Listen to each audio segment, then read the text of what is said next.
Matt Huffman. Welcome back to Message from the House. Great to be back again.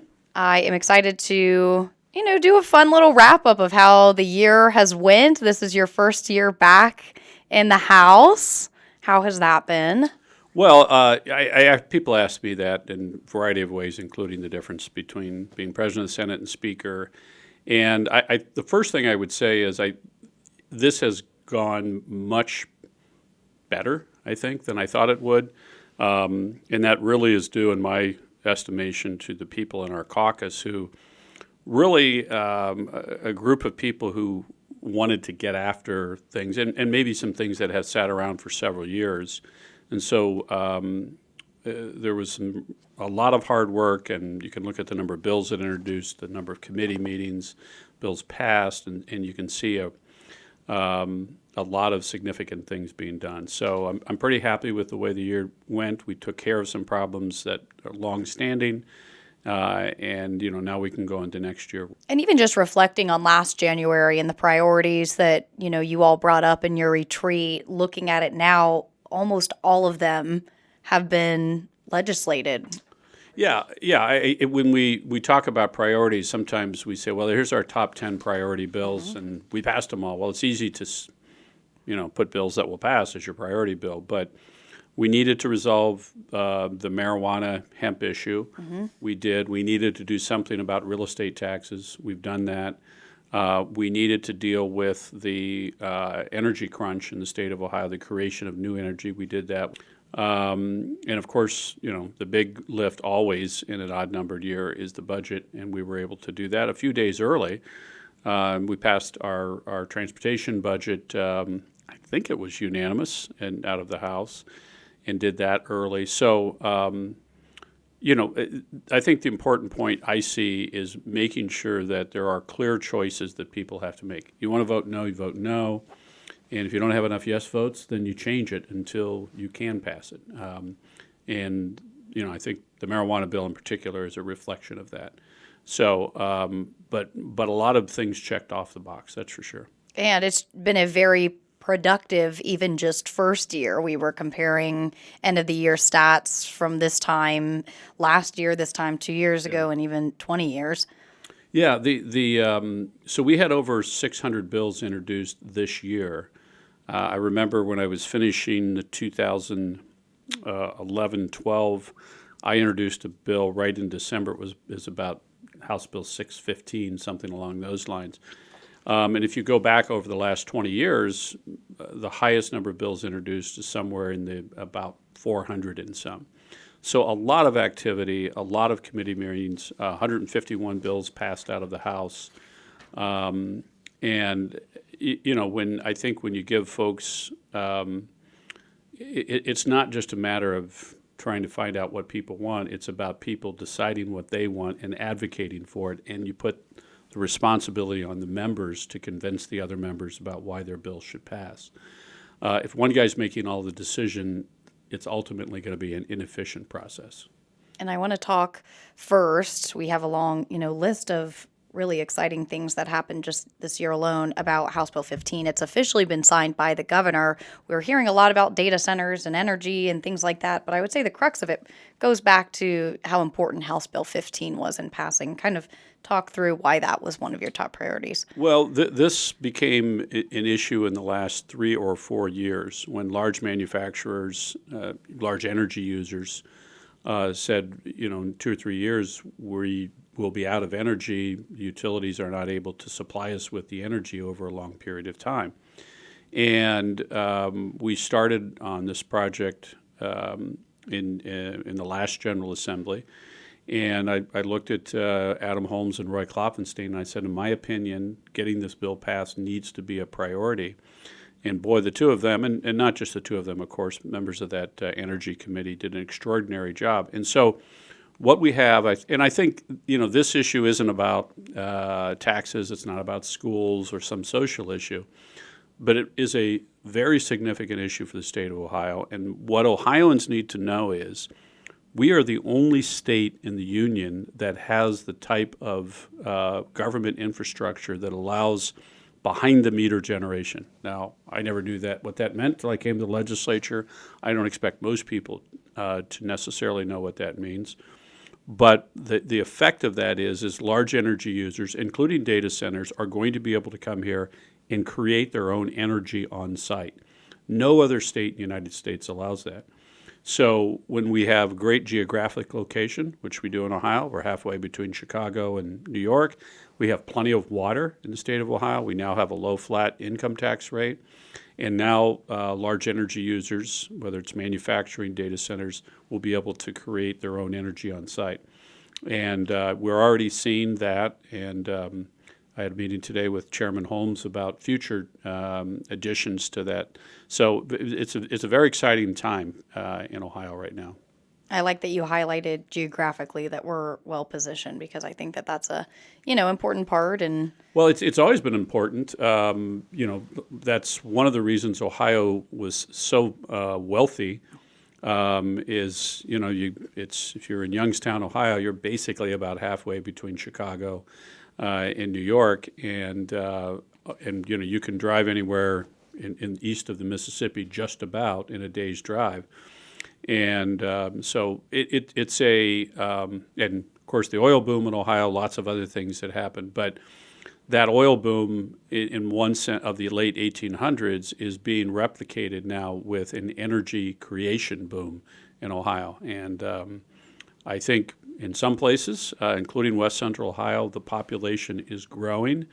Allen County, Mercer, Auglaize, Darke County, places like that where cost of living is low. We've got great schools.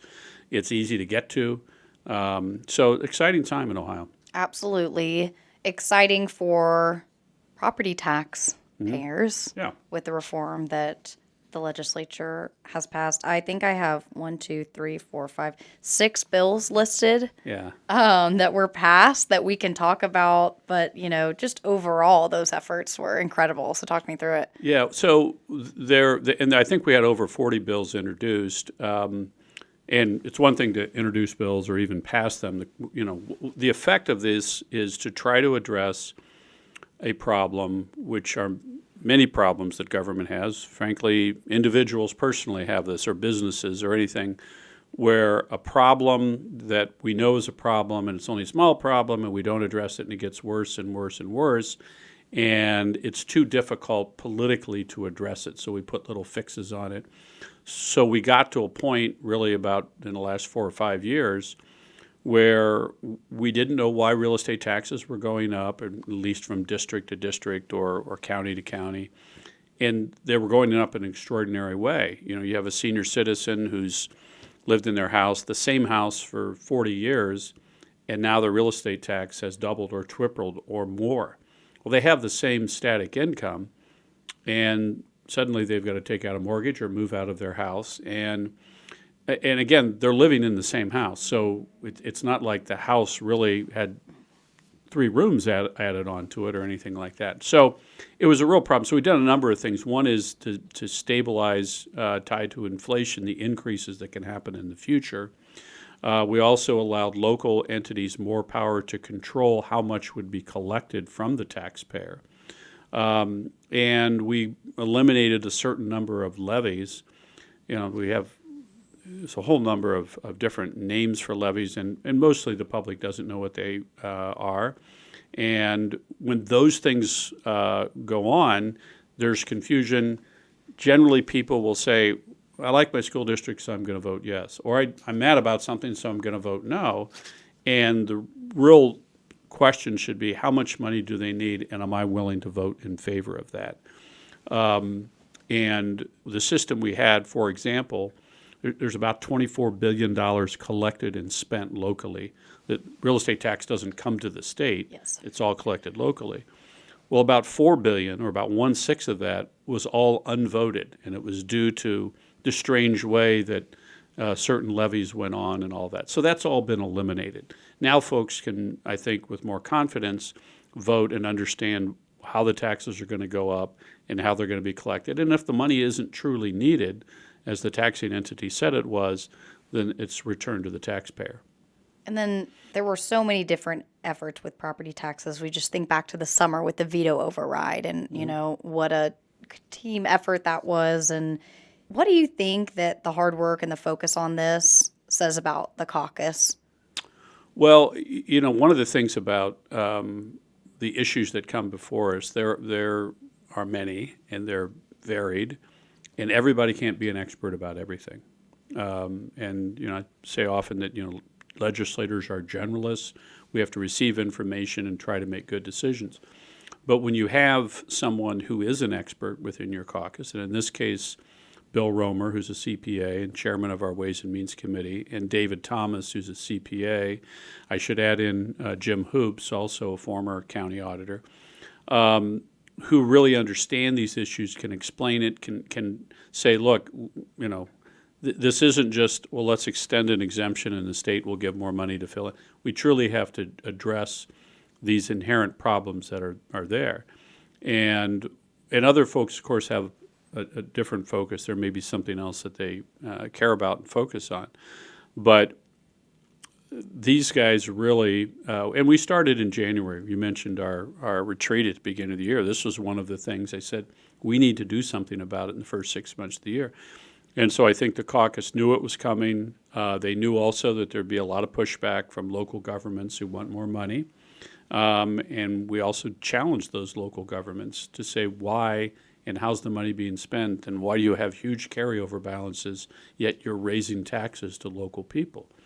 And those kinds of discussions in my 15-plus years in the legislature never happened before. This is the first time we've actually had county commissioners say, well, we know the money may not be as much as it was, but yeah, we got to do something.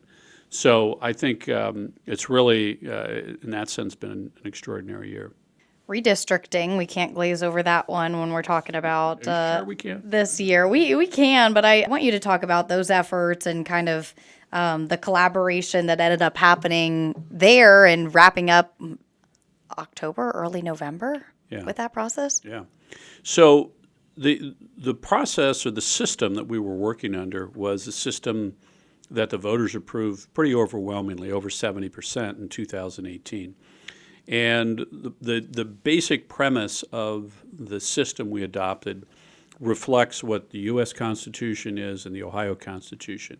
And that's a simple phrase, which is majority rule, minority rights. The majority gets to make the decision, but there are certain things you cannot do, even if the majority wants to do that.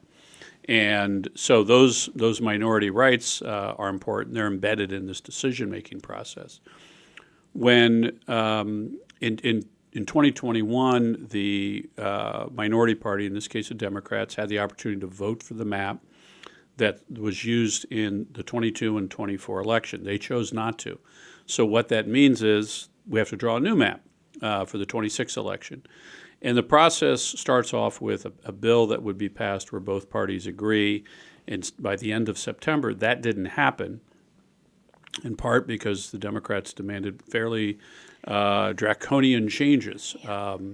And even though they would have agreed to the map that was in place, I think there was sort of a gee wish we would have in 21. But the next step in this is that the Redistricting Commission, which is made up of a majority of legislators, there's 3 statewide, but there's also 2 Democrat, 2 Republicans. Now, pausing for a second, if that had been unsuccessful, we would have gone to November, and a bill would have been passed by the majority. And if that had happened, that's subject to referendum, which would meant it's likely that map, no matter what it would look like, no matter how favorable to Republicans it would have been, probably wouldn't have been in place for the 2026 election. We don't know that. It was an uncertainty.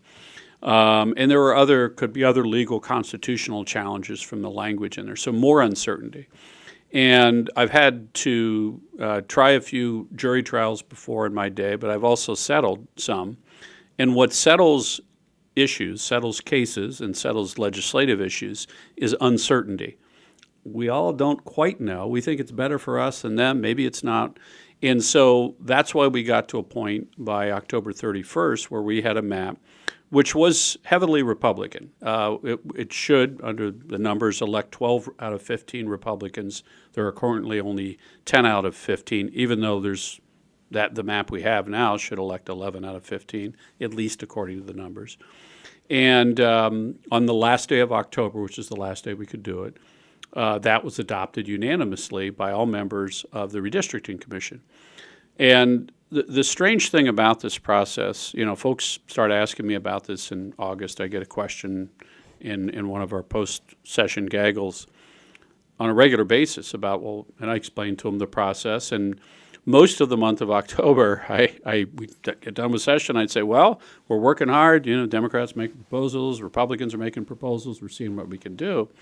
In every article that I read, which frankly wasn't very many of them because they all said the same thing, is Republicans are waiting till November. They're not going to do it.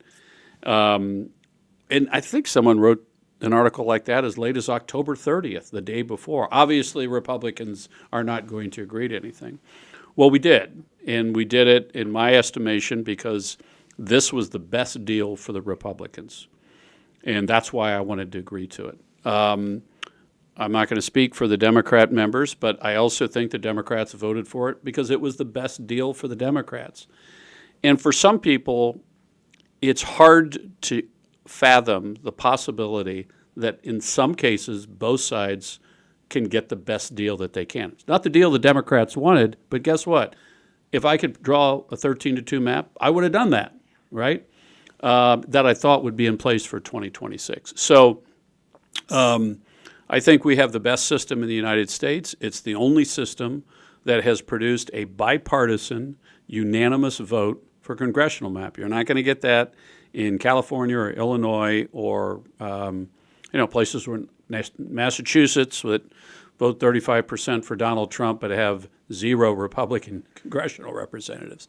Yeah. So I think the system worked exactly as the voters wanted it to in their 2018 vote.